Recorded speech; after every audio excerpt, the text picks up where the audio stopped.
अगर आपके कान में तकलीफ़ होती है और बहुत शिद्दत से होती है जिसकी वजह से आप तड़प उठते हैं, तो बिल्कुल भी परेशान होने की ज़रूरत नहीं है। ज़ेर नज़र सूरतुल आला मक्किया, ये आपके सामने एक सूरत है कुरान मजीद के 30वें पारे अम्मा पारे के अंदर आपको ये मिल जाएगी। इसके अल्फाज में पढ़ भी लेता हूँ, आपके लिए आसानी भी हो जाएगी।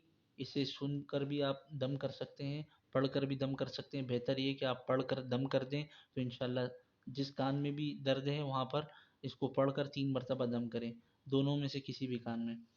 अऊज़ु बिल्लाहि मिनश शैतानिर रजीम, बिस्मिल्लाहिर रहमानिर रहीम, सब्बिह इस्मा रब्बिकल अअला, अल्लज़ी खलक़ फसव्वा, वल्लज़ी क़द्दर फहदा, वल्लज़ी अख़रजल मरअा فجعله غثاء أحوى سنقرئك فلا تنسى إلا ما شاء الله إنه يعلم الجهر وما يخفى ونيسرك لليسرى فذكر إن نفعت الذكرى سيذكر من يخشى ويتجنبها الأشقى الذي يصلى النار الكبرى